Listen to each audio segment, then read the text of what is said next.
So, Radio Winchcombe, I am so excited to bring on one of the nicest characters on the show, of course, and one of the nicest ladies in real life. So let's say hello to Vicky Alcock. Hello. Hello, my darlings. How are you all? All right, lovely to be on the show. It's an absolute pleasure, treasure, as the Julies would say. Well, first of all, thank you so much. And, I mean, you were in the show from the very beginning to the very end, the original characters. So when you first started and you first got the part, did you ever anticipate that you were going to be there to the very end, years later?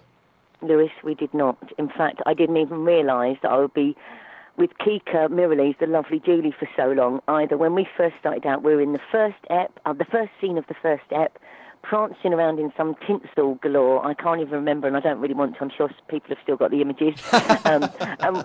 When we first met, the audition process, I'll just take you back just slightly. The audition process was quite a long one, and we had to go in various couplings. They had about 6 or 8 girls that were being considered for the parts of the two Julies. And I went in with various other actresses, and then they put me in with Kika, and I thought, oh, this is never going to work. Look at her. I mean, she's like a foot taller than me. So we went in, and we had the audition. And apparently when we stood up, they just went, yeah, can you stand up? And I was thinking, this is stupid, do you know what I mean? And they said that was it. It was like that. They knew straight away that was the two Julies. So it went from there, and then when I met this lovely lady again at the read-through, she was incredibly, I don't know if you've met Kiki, you've heard her on the radio, but Kika is an incredibly educated, very well-spoken lady. Well, she wasn't at the audition. She had hoodwinked everybody. She turned up chewing gum with her hair in a ponytail, a little short skirt going, all right, yeah, fine, everything's all right. And then she turned up at the read-through with an italic pen, varifocal glasses, and said, hello, it's very nice to meet you. My name's Christina Le Fleming Mirrlees. And even then, when she was sitting next to me, I was thinking, who is this woman sitting next to me, and where's the other Julie? Absolutely, completely hoodwinked us all. That is the truth, absolute true story.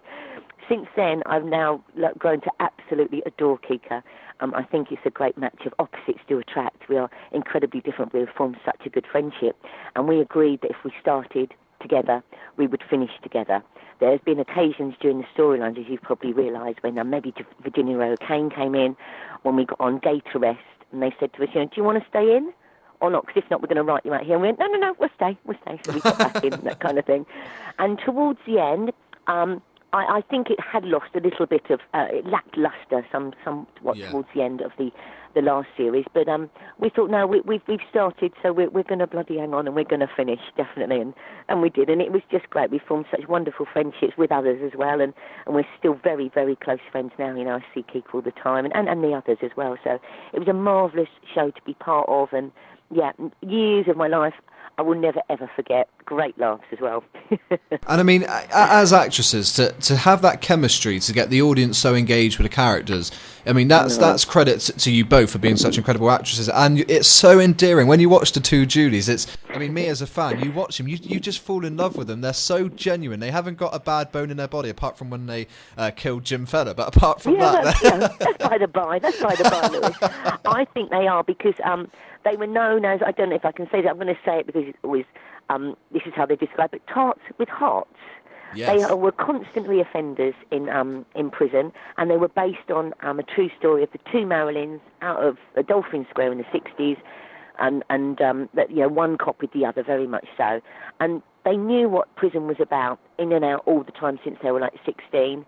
But however, they did have a good heart. You're quite right there, and they would genuinely help someone. But I would always say, never cross a Julie, never, because we've hurt a lot of people along the way.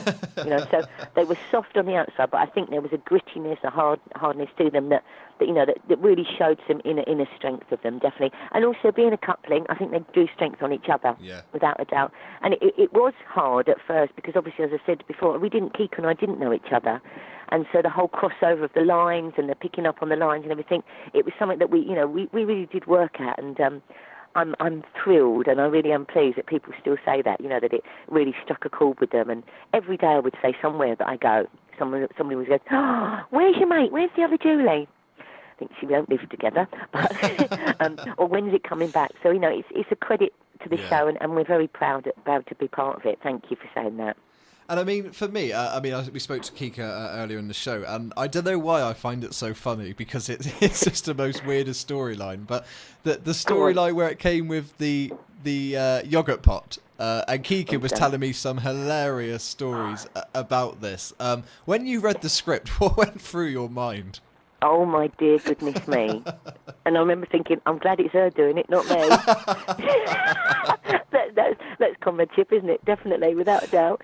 But no, it was a tricky one to get through, most definitely. But again, battling it together. But some of them did seem a little bit out there, the storylines. Yes. But I think because I would say 80% of the time we always committed to it, it paid off most definitely. It really did.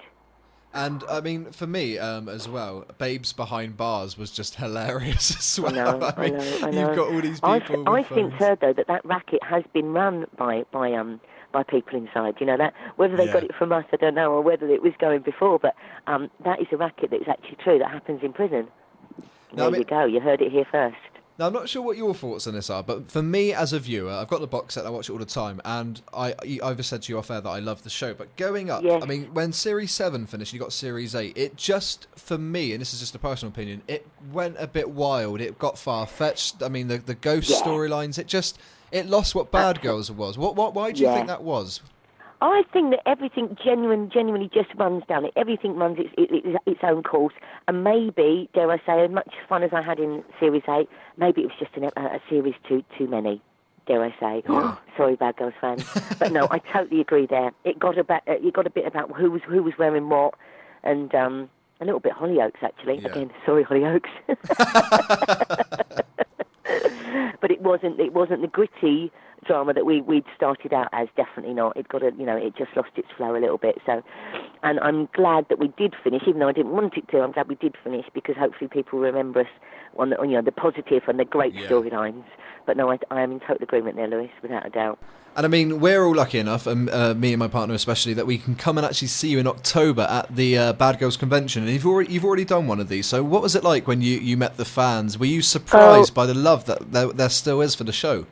Yeah, it was absolutely lovely. I mean, a lot of them we had met before on previous occasions because they've been such loyal fans. Big shout out to you all out there. Hello, everybody. We love you. But for some of them, they travelled so far. Some of them had travelled from abroad to come and see us. People had tattoos of us on them. Wow. I mean, it was truly overwhelming. It really was, and it was a lovely day. It felt like truly a big family get together. That's what it was, nice. And everybody came to see us and chat to us. But it wasn't too much. There were some really lovely people there, and we made some great friends. And Simone, lovely Simone, has decided obviously to do another one. And we're coming back for more, and hopefully to meet more fans and catch up with the old lot as well. So it's going to be immense. And also, I don't know if you know the lineup. We've got an extra special guest this year as well. So I don't know if I can give it away. Is it the one that I've seen advertised, which is Jack Ellis? It is, you know. So we've got Fenner at large, definitely. So that's going to be fun because a lot of us haven't actually seen Jack for quite a while because he doesn't live in the UK anymore. So it's going to be absolute riot. It really will be. I mean, Get your tickets now. Well, you're still very much active in regards to being an actress, but you're also helping other people make their dreams a reality as well. So tell us about Acting Up. Oh, right. So, yes, thank you. Well, a few years ago, I was chatting to another lovely actor. He's called Brian Murphy. Some of you may have heard of him. He was of many fames of different programmes, but he was known first off as the George out of George and Mildred. And he's a great friend of mine. And we were talking about younger actors setting foot on set, on a TV or film set for the first time, and not really knowing what was going on. It's a really scary place if you don't know. There's about 60-odd or more people going around. Everybody's got their job to do. What's required of you? Nobody tells you. And I was saying this to Brian, saying, I was feeling for younger actors and stuff, and he said to me, well, do something about it then. All right, Brian. So I did. And I formed Acting Up with Vicky Alcock. I now run regular TV and film classes for other professional younger actors who have had little or no experience in front of the camera. I go through everything that's contemporary and current for them, including, I'm going to say, self-tapes, scripts, audition speeches. And we cover these every week up at the Union Theatre at Waterloo. the classes have grown. I started off just a little one in my hometown in Bromley, and as I said, they've got to 4 classes now up in Waterloo. I have a great, strong, fantastic team now of how many students? It's got to be up to about 100 students that I'm working with. And they may come to me and they may have auditions, and I put them in front of the camera, and I don't take away anything that they are. I just make sure that it all fits into the camera lens. And it's going really well. We do like one-to-one coaching, anything really that could help new actors who are recently trained go in front, and if they've got an audition or in front of the camera for the first time, I'm there. So everybody is set ready. They'll know what's happening on set. They'll know who's who. I get casting directors in. I get directors in. I get agents in to come and see them. So it's and it's a real joy. That whole thing of like, I'm giving something back. Obviously, I'm getting paid for it. Don't be daft. But it really is truly wonderful to see people grow in front of me, and then go off to do a job, and it's wonderful. I wouldn't swap it for the world, and it does time very nicely with my acting. If I am busy, then I've got other actors that can come in and cover for me. So it's I'm really glad I started it. Like I say, it's been going nearly 5 years now. So there we go, acting up with Vicky Alcock. And how can people get in touch with you if that interests other people that are listening, that they want to get involved? How can they get in touch?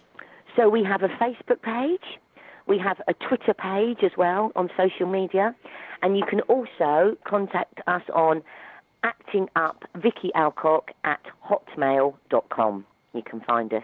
So any of those ways, most definitely. Or of course we're on the Union Theatre website page as well, and I'd say that's Union Street at Waterloo. And I mean, apart from doing acting up, apart from doing conventions, you're also, I don't know where you get the time, but you're also filming for the BBC at the moment. So tell us about that, because that sounds exciting. Yeah, so I have the delight and pleasure of being part of a fantastic show called People Just Do Nothing. If you're a fan, you're going to go, whoop, whoop. It's an underground series, I would say. It's been a slower burn than others. We're now on Series 5. We've won a BAFTA for the show. It's made by Rough Cut Television, the makers of Extras and The Office. So it's a mockumentary style. So you follow these 4 or 5 guys on the estate in Brentford. They run a pirate radio station called Corrupt FM, and I'm their inappropriate mother. I bet you enjoy I have a whale of a that. time. We are filming this at the moment right now, and I've just had the most hilarious day with them, the things they've made me do. I'm triple leopard skinned up. I have in fact, I probably couldn't even tell you the storylines on radio, because we probably get taken off air. That's so bad. But the series is being filmed at the moment, Series 5. People Just Do Nothing. It'll be out later on in the year. So do give it a watch. It's very, very funny. I'm smiling as I'm thinking about it. It really is. Yeah, it is quite hilarious. So yeah, I'm doing that at the moment as well. I like being busy though. It's good. It's good. Well, Vicky, honestly, it's been amazing having you on the show. And do you know, for like I said, for me watching it as a viewer, the chemistry that you had with Kika, but you're a fantastic actress as well. You're an endearing actress as well. So thank you so much for joining us. And I love that you're helping other people get into that profession too with acting. Yeah, no, thank you very much. Thanks for having me. And like I said, big shout out to all the Bad Girls fans. I look forward to seeing you at the convention. And love to all the listeners. And I look forward to seeing you soon, Lewis, definitely. Thank you so much.